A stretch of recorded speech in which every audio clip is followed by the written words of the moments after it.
Hello everyone, Stanley here, and welcome back to another episode of Bugrock of the Week. The newest Bedrock Edition update is here. 1.16.210 has just released, and it's an update full of bug fixes, small parity changes, and other very good additions to the Bedrock Edition.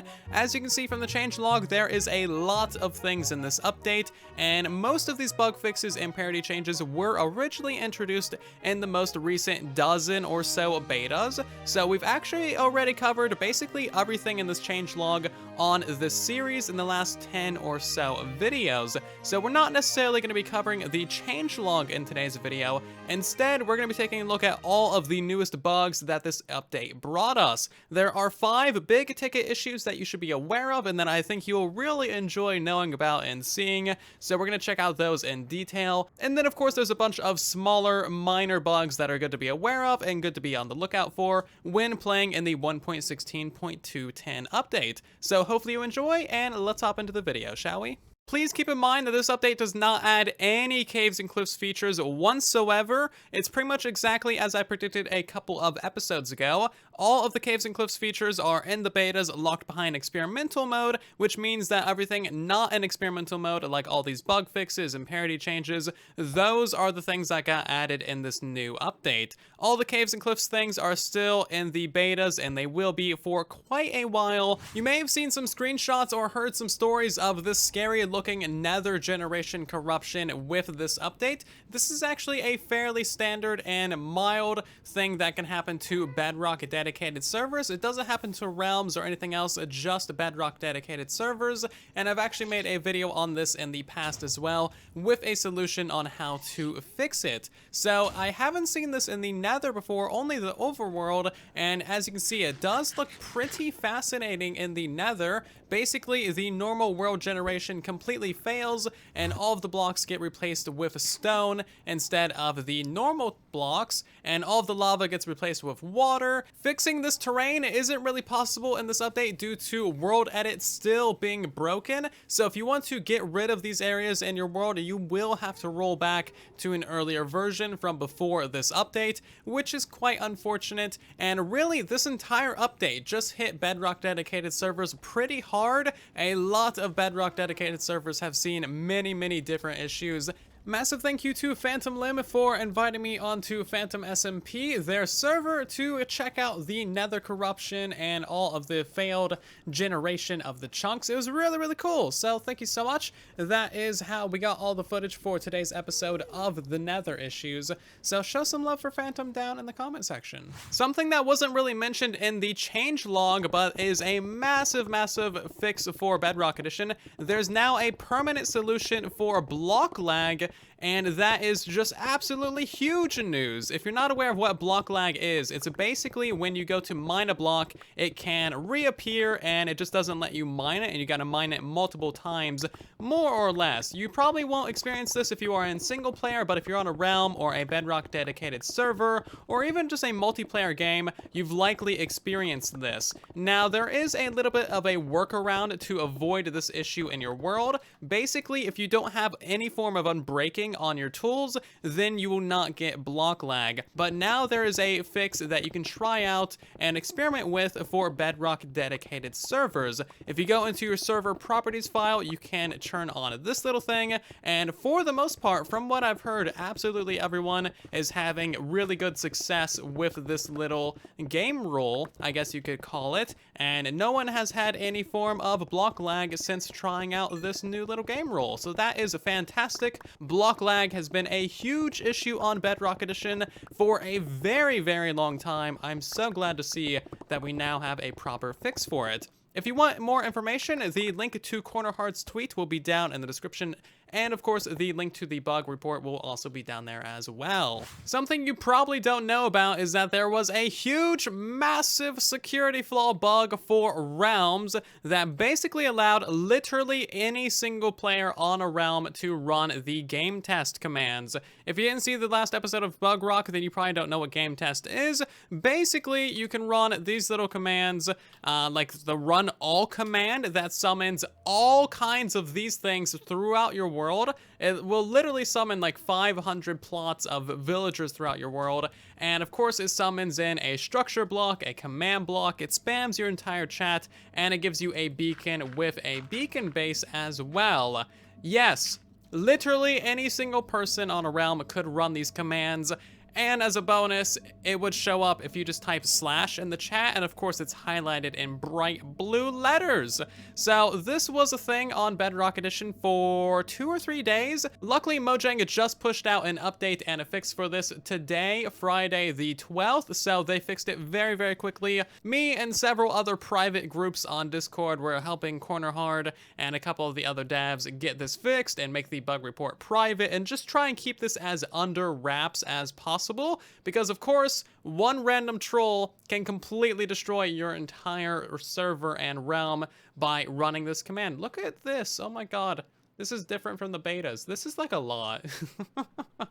Yeah, you don't want this happening in your worlds, especially your survival realm. Now keep in mind, this is an experimental mode feature as well, and you did not have to turn on experimental mode for this to be happening on your realm. Literally every single realm was vulnerable to this for a moment there. Now something I want to say here is that if you did share this with the public, and especially if you're a YouTuber that made a video about this for beacon farming or whatever, you clearly have no regard for any form of server or realm or survival community on Bedrock Edition. If you're showing this to the public, yeah, don't show this to the public. This is very bad. Don't show this. Anyway, it's fixed now, so we can talk about it. I mean, just look at this. This is all from one command. It's honestly quite incredible. I'm really excited for the future of gametest, but that was a little bit scary that this could happen on any realm without notice. Yeah, so if you see this on your realms, feel free to, I guess, keep it. I don't think it's going to turn off your achievements or anything, and if it does turn off your achievements, then you'll need to roll back to an earlier version of your realm from a couple of days ago before this was possible. I'm kind of fuzzy on the details precisely, but I don't think there's any long-term effects from this in your world. Even if you did have some of these summoned in, then you should be fine. Of course, you'll need some bedrock breaking methods to get rid of the command blocks and structure blocks if you don't have creative mode access or anything like that. But overall, long-term effects should be rather minor, besides, of course, the possibility of griefing a world en masse. By the way, kelp porting is now back in the game. Basically, nether portals can fail to do their math correctly, so they will send you to the incorrect location in the nether and or the overworld. If we eat inside of this nether portal as we're going through it, or if we do other actions, then that will trigger this bug. This is the very first thing I ever covered in the Bugrock series, and it has now made a return a couple of years later. I can't seem to reproduce this on a solo world. However, I have had multiple reports of this happening in the new update on realms and servers. So be aware of this if you're playing on a multiplayer world. Basically, just don't really do anything as you're going through Nether Portal. Just stand there, don't eat anything, don't interact with anything, and you should be teleported to the correct location reliably. If you do other actions while inside of your nether portal, you may get teleported to the wrong location and you could be thousands of blocks out of your way.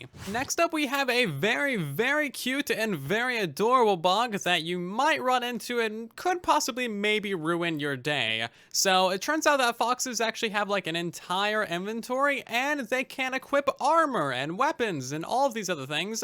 So just to prove this real quick, we're going to give him a totem. Of course, he puts that into his mouth, and then if we kill him, then he will of course use that totem. As you can see there, we got the totem noises. The dude's still alive. He's not holding a totem anymore, and now we can kill him properly. However, they can also put on entire sets of armor, so chestplate, boots, pants, and then a helmet. As you can see, all of those things got picked up by the little fox dude. He can even pick up tools and stuff in his little mouth, and a texture pack has actually been made to show the armor on these foxes. Loading up the world with this texture pack made by Fawn Unicycle shows that the fox is indeed wearing a bunch of armor, and look how cute he is. Oh my god. It's got little boots on his back legs. Oh my lord. Okay, this is great. Can we keep this bug? Maybe I shouldn't put this in a video. Look how adorable he is. He sits up even. I've heard that these guys can actually pick up an entire inventory's worth of items, although I haven't seen that happen. If we toss a bunch of items onto the ground, you can see that he picked up like one of the walls in his mouth, but they don't pick up the rest of the items. Maybe they can pick up a bunch of different random items. I'm not entirely sure. I haven't been able to confirm that, but I know that they're adorable, and I know they can pick up armor and weapons and just be the greatest, cutest little foxes on the planet. Hey, did I mention that these guys can equip full netherite armor and an elytra? Look at that, it's even got the texture on it. Okay, this is great. I need you to jump off of a cliff real quick. This is basically Tiz Tom in a nutshell. Yeah, look at that. They do actually open up the elytra wings. So if I teleport the foxes to me real quick, you can see that the wings do open up. He doesn't appear to really fly with them, but I feel like if he were to jump up into the air a lot, then those wings would actually be a lot more visible. Let's give them some slow falling. Okay, they now have 10,000 seconds of level 10 slow falling, and look at that. Yeah, they do actually open up the wings. This is the best thing I think I've seen in Minecraft. Look how cute that is. Oh my lord. Okay, we need this in vanilla. Please don't fixie buggy, because this is great. Is he gonna kill the little fishy? They killed the little fishy. Oh, beautiful. These guys are so cute with their armor on. I know I'm just gushing over them at this point, but you, like, this is the content that you signed up for by watching this video, and you know it. But look at that. That is the most adorable thing that you've ever seen in your life, and you cannot lie about that. One more test with the foxes to see if they will jump over a fence and see what happens with that kind of situation. Nice. Look at that. The slow falling even happens as well. It's so cool. Those are the 5 major bugs from this update that I'm aware of that you should also be aware of, so hopefully you enjoyed those. Now we got a whole slew of smaller bugs that are in this update, most of which are visual, and this update also has a lot of mobile-only bugs as well that I can't necessarily demonstrate in this video, but I can show you pictures of from mobile players, so hopefully you can be on the lookout for those as well if you play on a mobile device. Okay, let's move through a bunch of these visual bugs then, shall we? So first of all, when you're moving items around in your inventory, specifically potions or splash potions or bottles of enchanting, they will have this little white square around them, as you can see pretty clearly here. I'll also slow down the video so that you can see it a bit better. Now, there's also another bug with moving items around in your inventory as well. Anything that is enchanted will lose its glint as it's being moved around in the inventory. So this one you can barely notice unless I actually slow down the video for you. And as you can see, whenever the item is actually being moved from one slot to another, it is not having that glint, which is a little bit tiny, super minor bug, but you know what? It's worth mentioning. Next up, bows and crossbows have a terrible enchantment glint texture. As you can tell from the bow and the crossbow, they just have a really terrible texture. It's like way darker than it should be and way darker than it normally is in other updates. Shields held in the offhand have some texture issues. So this one in the main hand has, of course, a much brighter texture, and the brighter part of the texture is at the top of the shield, while the bottom part of the shield is a little bit darker and shaded. Now, if we look at the one in the offhand, you can tell that the bottom part of the texture is lighter and the top part is much darker. And in general, when holding a shield in the offhand, it's just generally a lot darker than the one in your main hand, as you can tell from the footage here. Not only is the texture for the shield in the offhand completely upside down, food also glitches into the shield when eating. As you can tell here, the bread goes directly into the shield. I've also seen the shield take up like the vast majority of the screen, just like that. Typically this happens on mobile, but that's my first time seeing it on Windows 10. Yeah, that takes up like the entirety of the screen, doesn't it?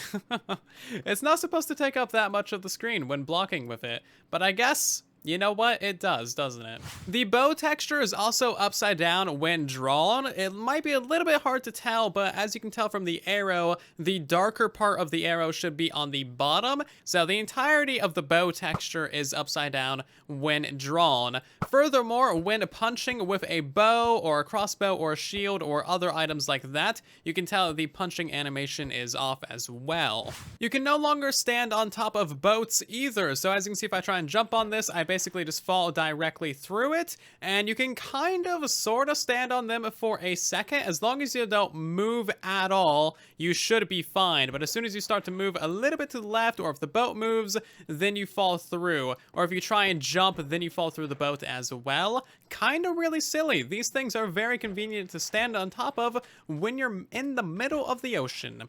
Of course, when you exit the boat in the middle of the water, you still land directly on top of it, but then of course you fall directly through the boat as well. So, not really that great. View bobbing is even more broken. How do they keep breaking this stuff? It's such simple. Now, whenever you hold a piece of equipment in your main hand, it will kind of just wave back and forth. As you can see from the bow, it just kind of like moves slightly. The same thing happens with the shield. It just slightly moves back and forth a little bit, and the same with the crossbow, possibly other pieces of equipment as well. It doesn't do it with the sword, however, but of course if you walk forward with your bow, then of course that bobs back and forth, and so does the shield and the crossbow. Normal items don't, and the sword doesn't, but as you can see, the empty hand does, and of course we do have view bobbing turned off, as you can see here in the settings. If we go ahead and turn this on, then naturally the entire camera shakes. It looks like one of our legs is literally half the length of the other, and in general, it's just very bobbly. There's also a new type of game freeze as well, so whenever you try to edit your world settings from this menu or in game, and then you back out of the menus, or just in general edit your settings, that could freeze your entire game and you would have to restart it. There's also a few mobile only bugs that I'm not really able to reproduce because, well, I play on a computer, but here are some screenshots and some general rundowns.